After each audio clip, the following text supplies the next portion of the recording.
பாஸ்மதி ரைஸில் எறா பிரியாணி செய்ய போகிறோம். குக்கரில் எண்ணெய் ஊற்றிட்டு பட்டை லவங்கம் சேர்த்துக்கோங்க. வெங்காயம் போட்டுக்கலாம். கொஞ்சம் உப்பு வதங்குறதுக்காக சேர்த்துக்கோங்க. 5 பச்சை மிளகாய் நான் சேர்த்துருக்கேன். இஞ்சி பூண்டு பேஸ்ட்டு ஒரு 1.5 ஸ்பூன் போட்டுட்டு புதினா கொத்தமல்லி போட்டுட்டு நல்லா இது பண்ணிவிடுங்க. இப்போ நம்ம எறாவை தனியாக வந்துட்டு நம்ம வறுத்து எடுக்க போகிறோம். ஸோ க்ளீன் பண்ணியாச்சு எறாவை. இப்போ நம்ம குக்கரில் கொஞ்சம் தக்காளி போட்டுட்டு நல்லா கிளறி விட்டுக்கலாம். தனியாக கடாய் வச்சுட்டு எறால உப்பு மிளகாத்தூள் போட்டுக்கோங்க. நல்லா கிளந்து விட்டுக்கலாம்.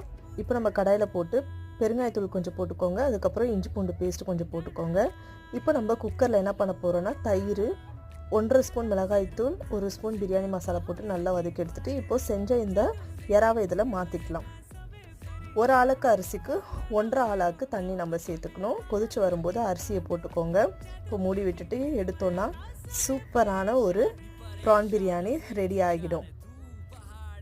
தயிர் முட்டைலாம் வச்சு சாப்பிடுங்க.